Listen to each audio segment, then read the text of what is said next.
बहुत बहुत साधुवाद डॉक्टर साहब। माँ कार्णिक बुद्ध को सादर नमन, परम पूज्य बाबा साहब डॉक्टर अम्बेडकर को सादर नमन, और हम सबको धम्म की राह दिखाने वाले परम श्रद्धेय बनते डॉक्टर करुणाशील राहुल जी को सादर वंदामी। देश भर से जुड़े हुए आप सभी उपासक उपासिका साथियों को सादर नमो बुद्धाय। जैसा कि डॉक्टर साहब अभी जिक्र कर रहे थे कि बीआरसी की इस गूगल मीट में हर दिन हम चर्चा करते हैं धम्म से जुड़े हुए किसी विषय पर। उसी कड़ी में जबकि श्रद्धेय बंदे जी पिछले कई दिनों से लगातार व्यस्त चल रहे हैं, उनकी अनुपस्थिति में मुझे अवसर मिल रहा है कि मैं अपनी बातें आपसे साझा कर सकूं। तो उसी कड़ी में एक और बहुत ही प्रासंगिक और महत्वपूर्ण विषय के साथ आज फिर आपसे मुखातिब हूं। विषय है कि दान किसे देना चाहिए। और स्वाभाविक रूप से जब भी दान की बात आती है, जब भी चंदे की बात आती है, बहुत ही सरल शब्दों में हम कहें तो निश्चित रूप से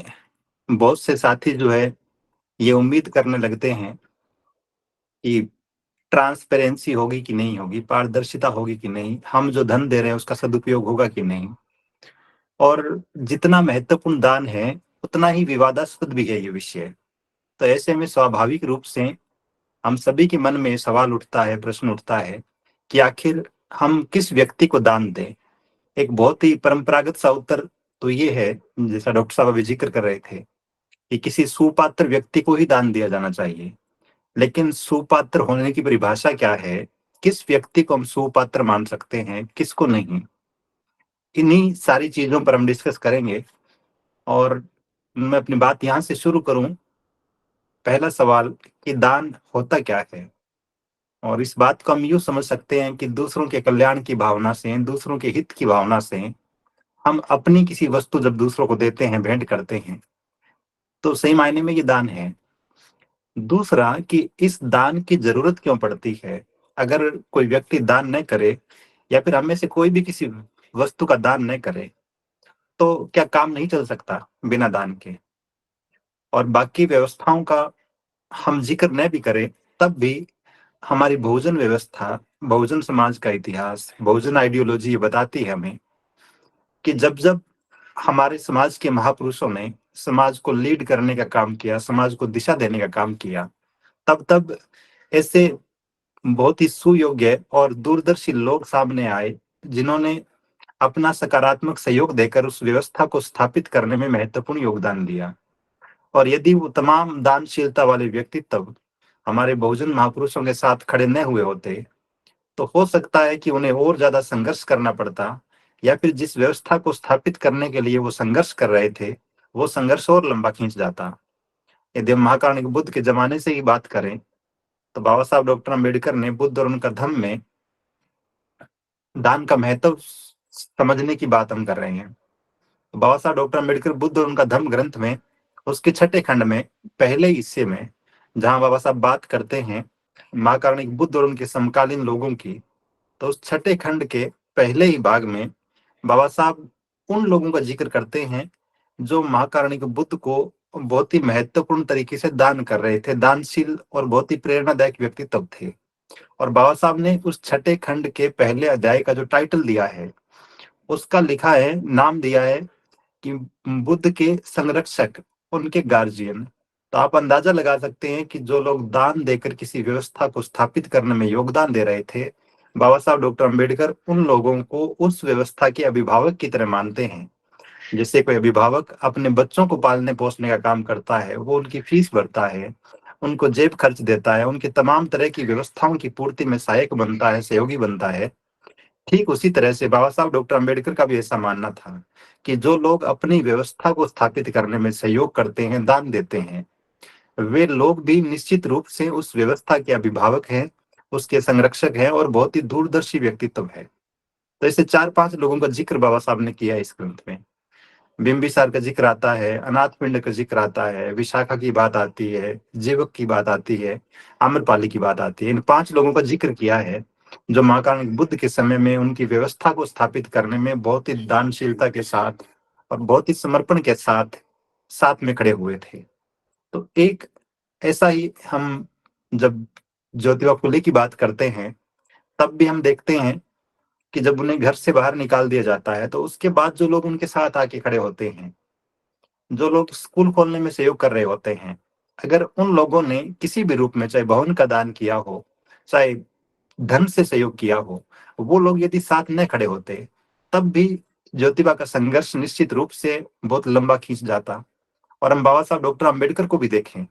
यदि बड़ौदा के महाराज सयाजीराव गायकवाड़ उन्हें छात्रवृत्ति देकर और अमेरिका भेजने का प्रस्ताव न देते,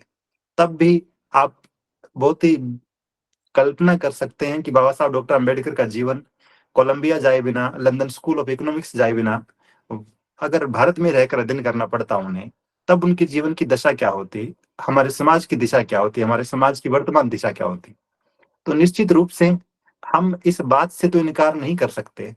कि दान महत्वहीन चीज है, उसका कोई महत्व नहीं है, या फिर बिना दान के काम चल सकता है, ऐसा भी नहीं कहा जा सकता। क्योंकि बहुत से प्रतिभाशाली लोग, बहुत से दूरदर्शी लोग, बहुत से मेहनती लोग, हो सकता है कि संसाधनों के लिहाज से पीछे खड़े हो, आपसे बहुत पीछे खड़े हो, लेकिन यदि उन्हें समुचित अवसर मिले, समुचित संसाधन मिले, समुचित दानदाता मिल जाए, तो निश्चित रूप से वो उनके सहयोग के सहारे न केवल खुद का बल्कि पूरे समाज का भला करने की हिम्मत रखते हैं, सामर्थ्य रखते हैं। तो एक बात तो ये हुई। यदि हम बौद्ध साहित्य की बात करें, तो मोटा मोटा सब 3 प्रकार का दान हम पढ़ते हैं। ये किस किस प्रकार का, किन किन चीजों का दान हो सकता है। हालांकि मैं जिस विषय में बात करने वाला हूँ वो आर्थिक, वो धन की बात है, लेकिन फिर भी जानकारी के लिए बता रहा हूँ। एक दान वो है जिसे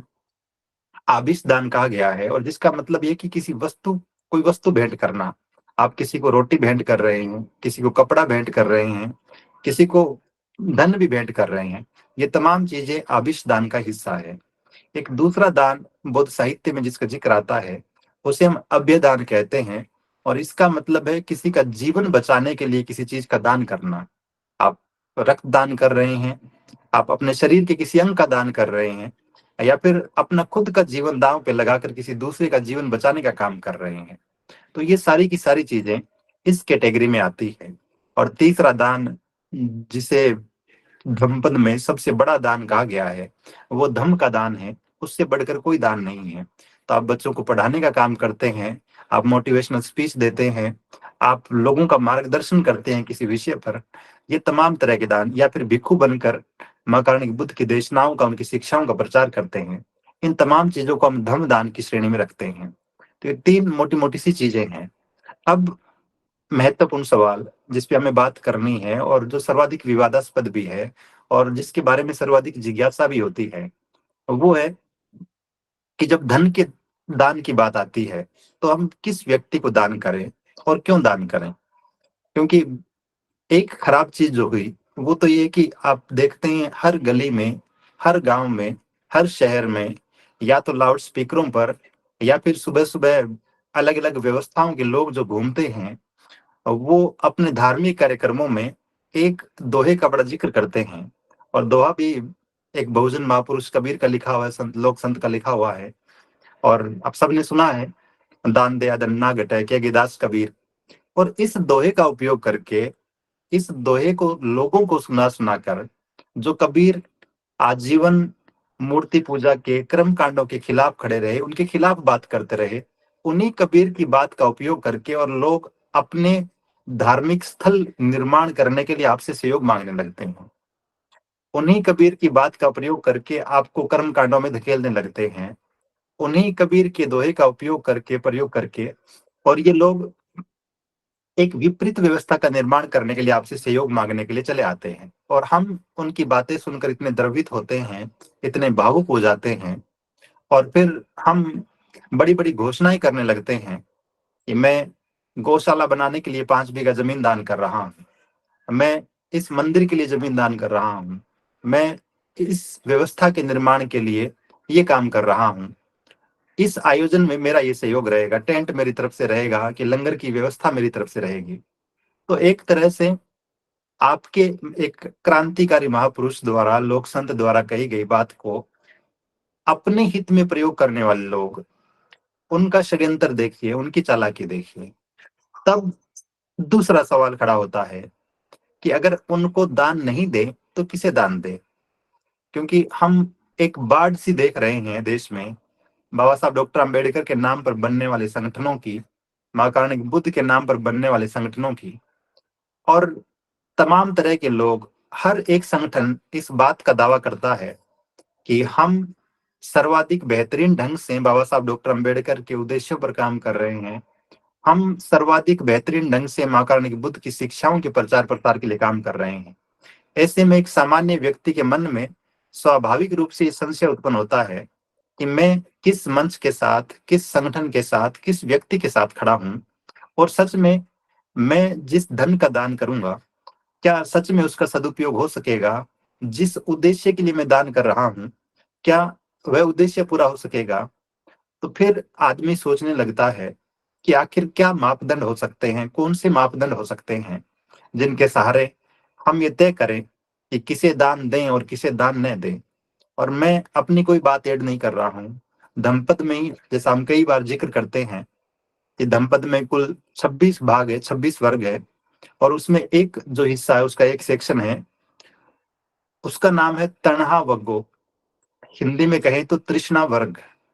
उसी भाग के अंतिम हिस्से में महाकारुणिक बुद्ध जिक्र करते हैं दान के बारे में, और बताते हैं कि दान कब महाफलदायक होता है, उसका सर्वाधिक फल कब मिलता है। हुआ यूं कि एक बार महाकारुणिक बुद्ध से किसी भिक्षु ने पूछा कि एक व्यक्ति ऐसा है जो कई कई सालों से दान कर रहा है, और जबकि मैं दूसरे व्यक्ति को देखता हूँ जिसने एक ही बार दान किया, बहुत ही थोड़ा सा दान किया, लेकिन उसे ज्यादा फल मिला, और वो व्यक्ति जो कई कई सालों से दान कर रहा है, उसे अब तक कोई पुण्य फल प्राप्त नहीं हुआ है। तथागत इसका कारण क्या है? तब तथागत अपनी बात को स्पष्ट करते हुए, इस बात को समझाते हुए कि सच में दान के योग्य कौन होता है, किस व्यक्ति को दान करना चाहिए और क्यों करना चाहिए, ये समझाते हुए 3 श्लोक 3 सूत्र कहते हैं। पहली बात जो कहते हैं महाकारुणिक बुद्ध, कि दान किसे देना चाहिए और कौन सा दान महाफलदायक होता है। तथागत कहते हैं कि 3 दोषानि खेतानि राग दोषा अयंग पजा तस्मा ही वीतरागेशु दिन्नंग होती महाफलंग। अर्थात खेतों का दोष होता है खरपतवार, ठीक इसी तरह प्रजा का, सामान्य लोगों का दोष है राग में होना। इसीलिए जो लोग राग रहित होते हैं, ऐसे व्यक्तियों को दान देने से महाफल मिलता है।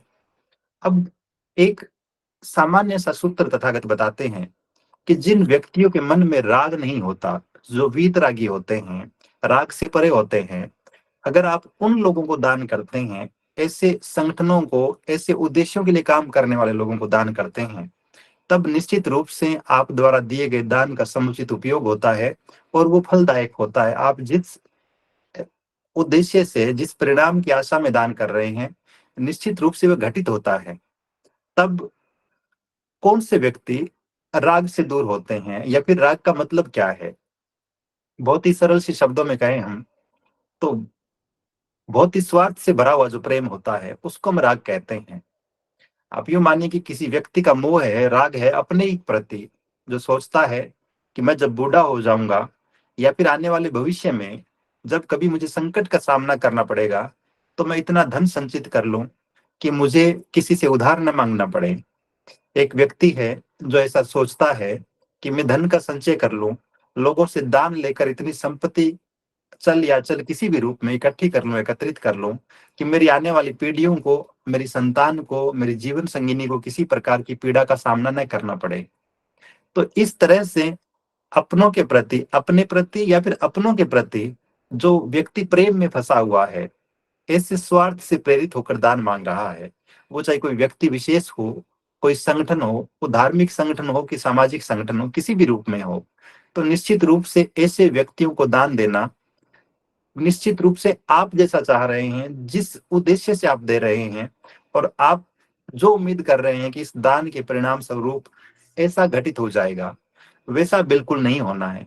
तो महाकारुणिक बुद्ध धम्मपद में एक महत्वपूर्ण सूत्र जो बताते हैं दान के बारे में, कि कैसे लोगों को, कैसे संगठनों को दान देना चाहिए, वो है, एक सूत्र तो, एक मापदंड तो ये है कि हम राग रहित लोगों को देखें, जिनके मन में किसी भी तरह का व्यक्तिगत प्रेम नहीं हो, अपनों के प्रति स्वार्थ से भरा हुआ प्रेम नहीं हो। इसका मतलब जो जनहित के लिए काम करने वाले लोग हैं, जो परहित के लिए काम करने वाले लोग हैं, खुद के कल्याण के बजाय पूरे समाज के कल्याण की बात सोचते हैं, ऐसे लोगों को दान करना चाहिए। तब वो निश्चित रूप से फलदायक होता है और सार्थक होता है। फिर एक दूसरी बात कहते हैं तथागत, कहते हैं कि खेतों का दोष होता है खरपतवार का होना। अगर खेत खराब है, खरपतवार उगी हुई है और आप वहां पे बीज छिड़क रहे हैं, बीज बो रहे हैं, तब भी इस बात की पूरी संभावना है कि आप द्वारा फेंका गया बीज, आप द्वारा डाला गया बीज व्यर्थ जाएगा, बेकार जाएगा, या तो उसे अंकुरित होने का मौका ही नहीं मिलेगा। और यदि अंकुरित हो भी गया तो उसके चारों तरफ खरपतवार इतनी होगी कि उसे अवसर ही नहीं मिलेगा कि वो ठीक ढंग से बढ़ सके, बड़ा होकर पौधा या पेड़ बन सके। ठीक इसी तरह से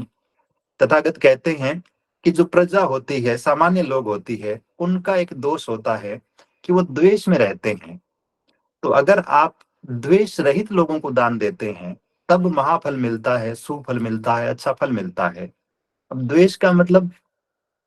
बिना किसी कारण के, आपके पास कोई वैलिड रीजन नहीं है कि आप किसी से नफरत करें, किसी के प्रति बुरी भावना सोचें, लेकिन फिर भी आप बुरा सोचते हैं किसी व्यक्ति के बारे में, किसी समाज के बारे में, तब भी इस तरह की द्वेष भावना रखने वाले, इस तरह की नफरत की भावना रखने वाले जो लोग हैं, यदि आप उनको दान देते हैं, तब भी निश्चित रूप से आपके दान का फल अच्छा नहीं होने वाला है। उदाहरण के लिए यदि हम बात करें, आपने किसी एक ऐसे व्यक्ति को दान दिया जिसका उद्देश्य ये था, हम स्टूडेंट्स की यदि बात करें, हमने एक ऐसे विद्यार्थी की सहायता की जिसकी इच्छा ये है, जिसकी कामना ये है, जिसके मन में द्वेष ऐसा है कि मैं अगर थानेदार बन गया, आईपीएस बन गया, तो सबसे पहले ये मेरे पड़ोस में जो अंकल रहते हैं, जिन्होंने मेरे पापा को, मम्मी को बुरा भला कहा था, या फिर जिनके साथ हमारी बोलचाल नहीं है, मैं इसको उठवा के जेल में डालूंगा।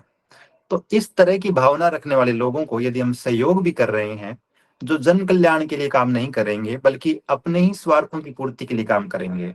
या फिर आपने किसी एक ऐसे व्यक्ति को दान दिया जो आप द्वारा दिए गए दान से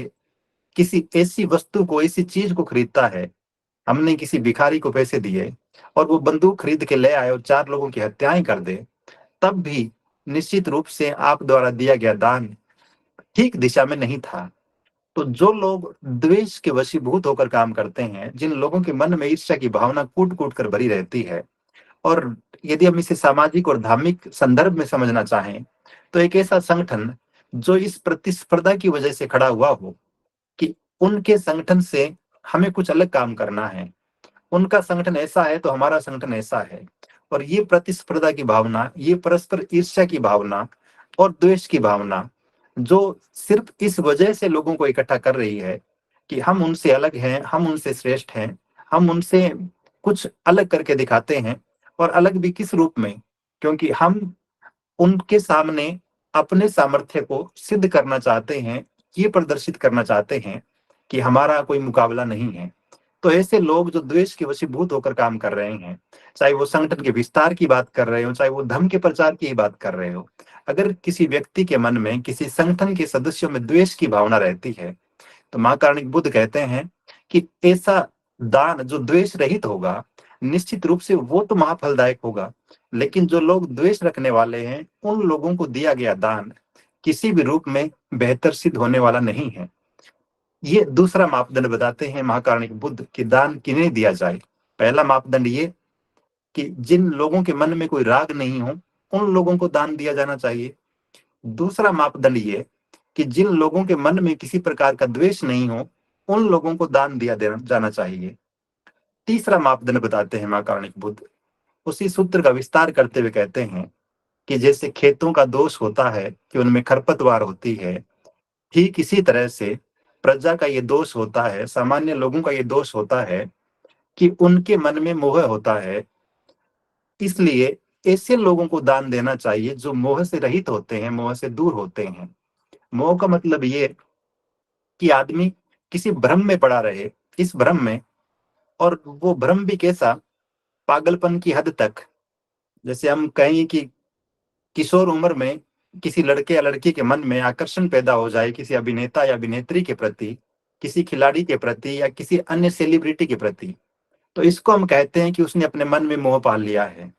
और वो एक भ्रम की स्थिति है, नासमझी है, अज्ञानता है, एक तरह से मिथ्या दृष्टि है। तो इस तरह के लोगों को यदि कोई व्यक्ति दान करता है, जो व्यक्ति खुद मिथ्या दृष्टि का शिकार हो, जो व्यक्ति खुद भ्रम का शिकार हो, जिस व्यक्ति के खुद के मन में दुश्चिंताएं हों, अगर हम ऐसे व्यक्ति को दान कर रहे हैं, तब भी निश्चित रूप से आप द्वारा दिया गया दान ठीक दिशा में नहीं होगा, बल्कि या तो उसका दुरुपयोग होगा, या फिर आपने जिस उद्देश्य से दान किया है वो उद्देश्य कतई पूरा होने वाला नहीं है। चौथा और अंतिम सूत्र या मापदंड बताते हैं महाकारुणिक बुद्ध कि किन लोगों को दान देने से दान का सुफल मिलता है, वो महाफल में घटित होता है। तथागत कहते हैं कि खेतों का दोष खरपतवार है, ठीक इसी तरह से प्रजा का दोष है इच्छाओं या कामना करना। इसलिए इच्छा रहित व्यक्तियों को दान देने में महाफल होता है। अब जो लोग इच्छाएं, महत्वाकांक्षाएं पाल लेते हैं अपने मन में और सोचते हैं कि मैं इस दान को प्राप्त करके इस इच्छा की पूर्ति कर लूंगा, और ये सारे के सारे इच्छाएं, कामनाएं व्यक्तिगत स्वार्थों की पूर्ति वाली होती है, तब ऐसे लोगों को दिया गया दान भी निश्चित रूप से बहुत ही गलत दिशा में जाने वाला है और उसका भी कोई सदुपयोग नहीं होना है। अगर हम बात करें दो चीजों की, एक व्यक्ति जिसने लोगों से दान मांगा, जिसने लोगों से चंदा एकत्रित किया और फिर अपनी इच्छाओं की पूर्ति में उन संसाधनों को खर्च कर दिया। हो सकता है कि किसी व्यक्ति की ये कामना रही हो कि मैं अपने घर के पास बौद्ध विहार का निर्माण कर लूं। हो सकता है किसी आदमी की ये इच्छा रही हो कि मैं अपने गांव में, अपने शहर में स्कूल का निर्माण कर लूं। तो ये अपने घर के पास, अपने गांव के पास, अपने शहर के पास, ये जो क्षेत्रीयता की भावना है, ये जो इच्छा है किसी व्यक्ति की, निश्चित रूप से ये भी दूसरे लोगों के कल्याण से कम प्रेरित है और खुद के कल्याण, खुद की इच्छा थोपने से वहां पे भी ज्यादा महत्वपूर्ण हो जाता है। तो जो लोग परहित की इच्छा से काम करते हैं, जो लोग अनंत लोगों के कल्याण की इच्छा से काम करते हैं, अगर उन लोगों को दान दिया जाए, तब निश्चित रूप से वो दान सुफल होता है, उसका महाफल मिलता है। तो चार महत्वपूर्ण सूत्र जो महाकारुणिक बुद्ध धम्मपद में हम पढ़ने को मिलते हैं। पहला, कि जो व्यक्ति राग रहित हो। दूसरा, जो व्यक्ति मोह रहित हो। जो व्यक्ति द्वेष रहित हो। और चौथा और अंतिम, जो व्यक्ति इच्छा रहित हो। ऐसे लोगों को यदि हम दान करते हैं, तब निश्चित रूप से उस दान का फल मिलता है। और इस बात को सिद्ध करने के लिए सबसे अच्छा उदाहरण जो हमें नजर आता है, वो बुद्ध उनका धम्म ग्रंथ में जब हम विशाखा के दान की बात पढ़ते हैं, और वो महाकारुणिक बुद्ध से जब 8 वर मांगने की बात करते हैं, और फिर जिस उद्देश्य के लिए वो 8 वर मांगती है विशाखा महाकारुणिक बुद्ध से, वो निश्चित रूप से इस बात को सिद्ध करते हैं कि कोई व्यक्ति स्वहित की इच्छा से काम कर रहा है या फिर परहित की इच्छा से काम कर रहा है। और विशाखा को उत्तर देते हुए महाकारुणिक बुद्ध बड़ी एक रोचक बात कहते हैं, उसका भी जिक्र मैं कर दूं बुद्ध और उनका धम्म ग्रंथ से। जब विशाखा महाकारुणिक बुद्ध श्रद्धेय बंदे जी ने कई बार इस विषय पर बात की अपनी देशनाओं में, विशाखा की दानशीलता के बारे में। आप वो वीडियो देखना सुनना चाहे, वो देखना सुनना चाहे तो धम्म कारवा चैनल पर है। लेकिन मैं दान किसे देना चाहिए इसी विषय पर महाकारुणिक बुद्ध ने जो विशाखा को बात कही उसको बता रहा हूं। तथागत कहते हैं, पेज नंबर 327 पे लिखा है कि तब तथागत ने कहा, विशाखे यह ठीक है कि तूने ये लाभ सोचकर तथागत से 8 वर मांगे। जो दान के पात्र हैं, उन्हें जो दान दिया जाता है वह अच्छी भूमि में बीज डालने के समान है, जिससे बहुलता में फल प्राप्त होते हैं। लेकिन जो लोग राग और द्वेष के वशीभूत हैं, उनको दिया गया दान खराब भूमि में बीज डालने के समान है। इस प्रकार दान ग्रहण करने वाले के राग द्वेष कुशल कर्म की वृद्धि में बाधक हो जाते हैं। तो जो बात धम्मपद में लिखी है वही बात बाबा साहब सेम वैसे ही कोट करते हैं और बाबा बुद्ध और उनका धम्म ग्रंथ में। और ठीक यही बात जब हम दिए गए दान के सदुपयोग की बात सोचते हैं, ये बात सोचते हैं कि मेरे द्वारा दिए गए दान का सदुपयोग होगा कि नहीं होगा, जिस उद्देश्य से दे रहा हूं वो पूरा होगा कि नहीं होगा। तब तथागत खेत का उदाहरण देते बड़ी सुंदर बात कहते हैं कि जिस तरह से किसी बंजर जमीन में या खरपतवार वाली जमीन में आप बीज डाल देते हैं तो वहां पेड़ या पौधे बनने की कोई संभावना नहीं है, और आप ये भी उम्मीद नहीं कर सकते कि उस खरपतवार से भरी हुई जमीन पर डाले गए बीजों से पौधे उत्पन्न होंगे, वो पेड़ बनेंगे और आने वाली पीढ़ियों को फल देंगे। तो निश्चित रूप से दान की सार्थकता तभी है जब हम वो किसी पात्र व्यक्ति के साथ साथ इन 4 मापदंडों को ध्यान में रखते हुए देते हैं कि जो लोग अपने व्यक्तिगत स्वार्थों से ऊपर उठकर पूरे समाज के लिए व्यवस्था निर्माण की काम करते हैं, पूरे समाज के भले की काम करते हैं, उन लोगों का चयन यदि हम करें तो निश्चित रूप से न केवल हमारा खुद का बल्कि समाज का भी, आने वाली पीढ़ियों का भी भला होगा। अब मैं अंतिम बात, चूंकि इसी विषय से जुड़ी हुई है, वो कह के अपनी बात खत्म करूं। एक और बहुत ही छोटा सा सवाल अक्सर सुनने को मिलता है, जब भी कोई कार्यक्रम धम्मभूमि की तरफ से आयोजित होता है तो स्वाभाविक रूप से हम उसके लिए धन संग्रह की व्यवस्था भी करते हैं और देश भर से धम्मभूमि की प्रतिनिधि इस काम को बहुत ही समर्पण के साथ, बहुत ही मनोयोग के साथ करते हैं। कुछ साथी सवाल भी उठाते हैं इस प्रोसेस पर कि हम 18 मार्च के कार्यक्रम के लिए धन दे रहे थे, फिर कोई बिलासपुर का कार्यक्रम आया, फिर कोई जयपुर का प्रोग्राम आया, फिर कोई और प्रोग्राम आएगा और हम बार बार धन देते रहें, ये दान देते रहें। तो उनके मन में भी सवाल उठते हैं और वो गाए बेगाए इस तरह की बातें कुछ कमजोर मन के साथी ऐसा कहते भी हैं, जिन लोगों के मन में धर्म के प्रति समर्पण है, जो खुद की व्यवस्था निर्माण के महत्व को समझते हैं, निश्चित रूप से उनकी नजरों में तो ये बहुत छोटा सा प्रयास है। लेकिन जो लोग नए नए जुड़े होते हैं या फिर दूसरों की भ्रामक बातों के शिकार होते हैं, वो ऐसे सवाल उठाते हैं। और मैं इस संदर्भ में बस इतना ही कहना चाहता हूँ कि जब भी हम दान की बात करते हैं, आप बुद्ध और उनका धम्म ग्रंथ देखेंगे, अनाथ पिंडक जब दान कर रहे हैं, वो जैतवन राजकुमार से पूरा का पूरा उपवन खरीदते हैं और खरीदते भी कैसे हैं कि पूरे के पूरे बाग में सोने की मुद्राएं बिछा देते हैं। तो आप देखेंगे उस लेवल का जो समर्पण है रहा है धम्म के उपासकों में, उपासिकाओं में, क्या हम में से कोई भी व्यक्ति उस स्तर का सामर्थ्य जुटा पाता है दान करने के लिए? बाबा साहब डॉक्टर अंबेडकर द्वारा दिए गए संविधान और संवैधानिक अधिकारों की बदौलत हम जैसे असंख्य लोग न केवल पढ़ पाए बल्कि पढ़ लिखकर अच्छे पदों पर भी आए हैं। और आप अपने चारों तरफ देखेंगे और हम सब इस बात के गवाह है कि सरकारी नौकरियों में आने के बाद, अच्छा बिजनेस स्थापित करने के बाद, समाज के बहुत से लोग, बहुत से युवक, बहुत सी युवतियां, बहुत से प्रौढ़ लोग भी अपनी जरूरतों को पूरा करने के लिए हम 50-50 लाख रुपए के लोन लेते हैं। हमें मकान बनाना है इसलिए, हमें फ्लैट खरीदना है इसलिए, हमें कोई दुकान खरीदनी है इसलिए, हमें कोई व्यापार करना है इसके लिए। और ये सब काम करते हुए हम कई कई सालों तक ईएमआई भरते रहते हैं। लेकिन क्या हम कभी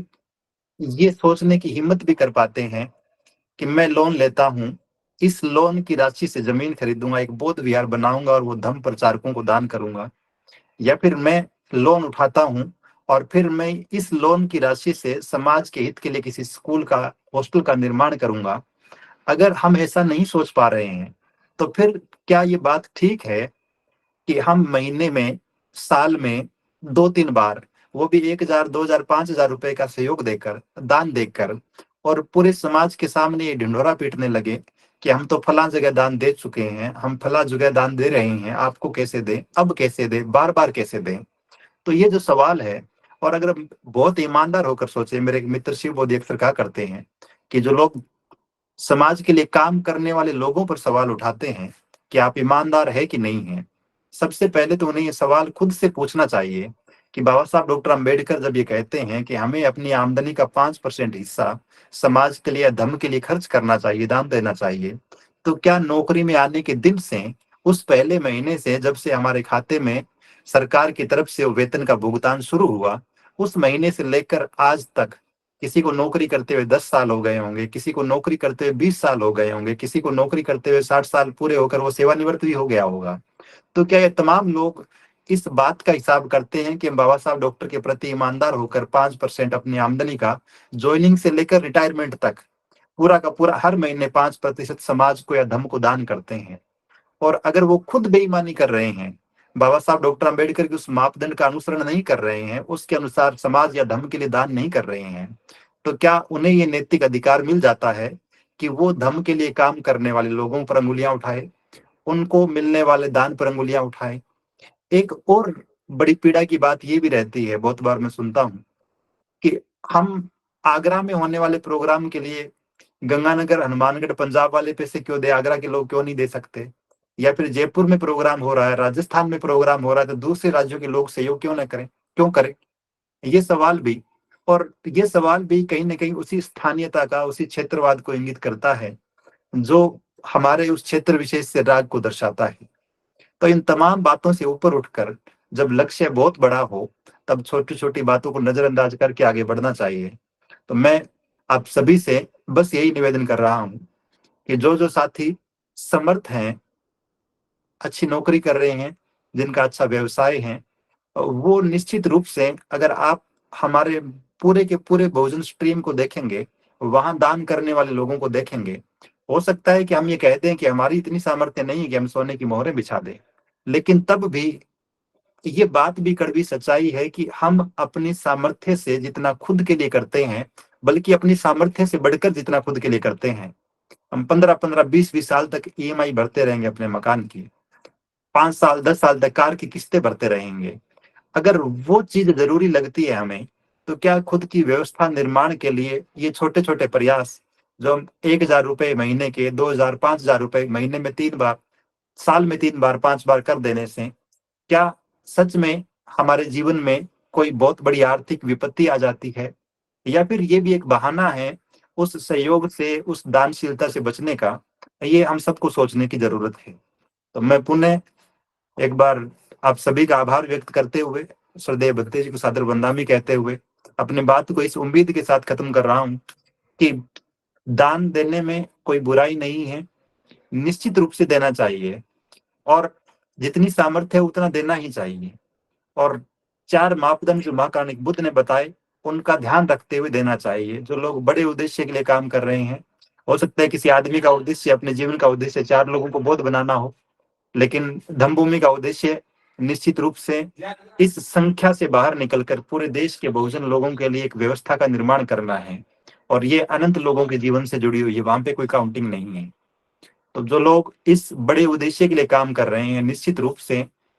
ऐसे आंदोलन के साथ हमें खड़ा होना चाहिए, और बढ़ चढ़कर हर रूप में, चाहे वो आर्थिक हो, चाहे वैचारिक हो,